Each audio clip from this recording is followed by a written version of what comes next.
I want to start by extending a mazel tov to you, Arthur, and to your entire family on this occasion.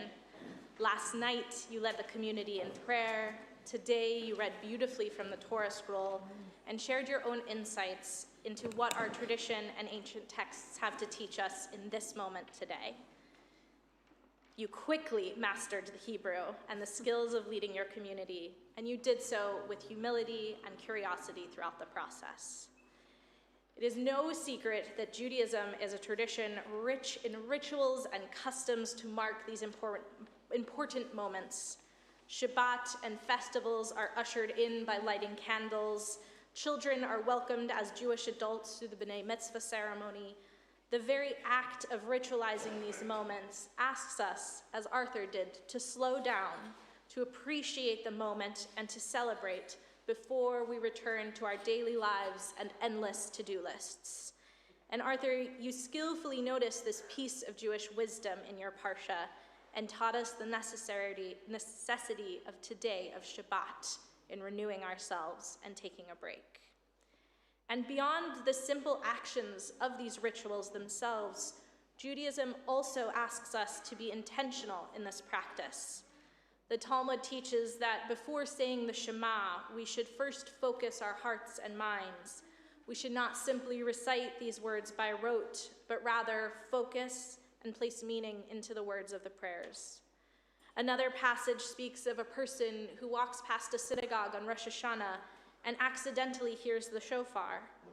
The rabbis say if they merely heard it, they have not fulfilled their ritual responsibility. But if they stop and listen to the call of the shofar with intention, even if it was unexpected, they have completed their obligation.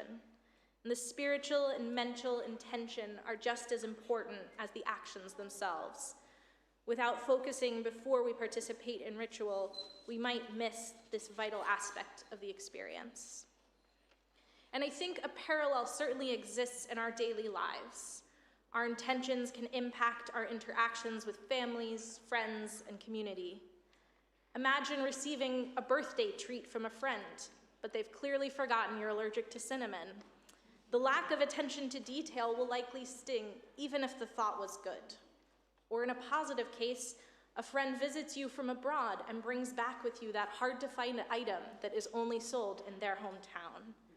This care and attention to detail are manifestations of our dedication and commitment to another person or to our community. This week's Torah portion, as we read, is full of minute detail, some quite intricate, and some even repetitive. And for the past several weeks, we've been reading these directions that God gives to Moses about how to build the Mishkan, this portable tabernacle the Israelites carry with them. And the Torah is generally quite concise in its writing. Our tradition teaches there are no extra words in the Torah, yet we spent 2 full portions hearing how to build the sanctuary and 2 full portions building the sanctuary, some of which the details are literally exactly the same. So in a book in which brevity is usually a gift, why does the Torah spend so much time and go into such specific details about building the tabernacle? Let's first consider the purpose of the tabernacle.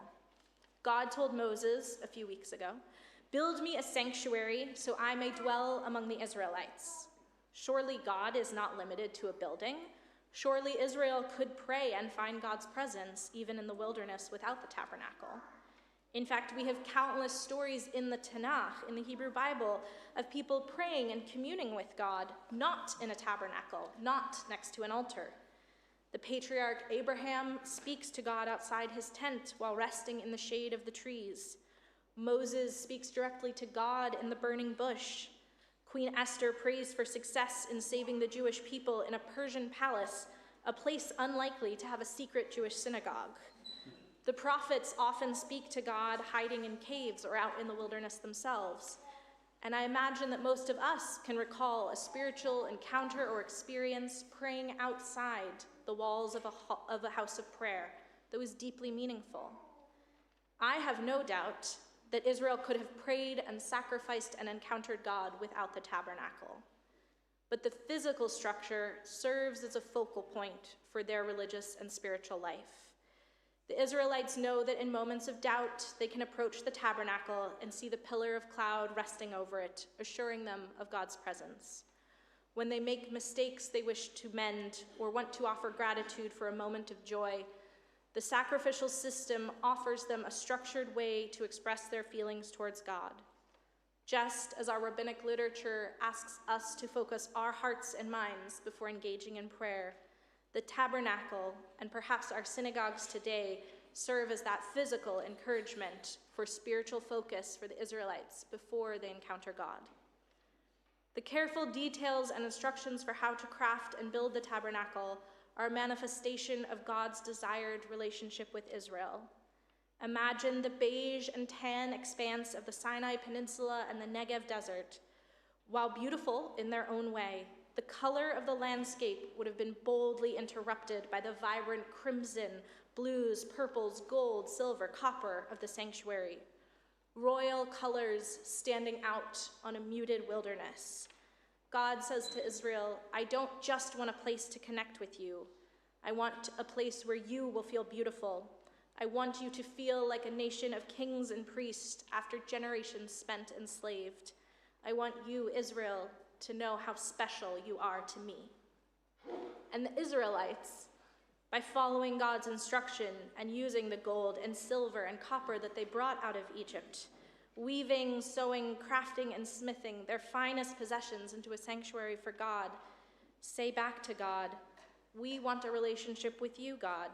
We want to give you a beautiful place to dwell among us as we travel together.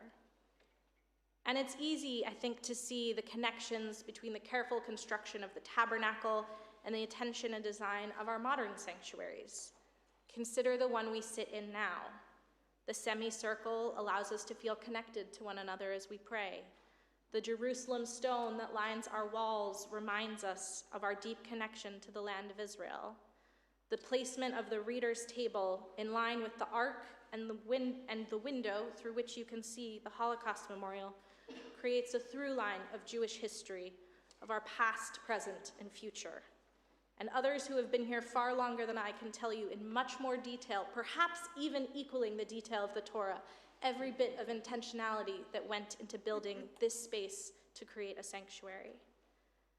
So I ask us, can we take the lesson of this tabernacle, of this sanctuary, and apply it to our lives?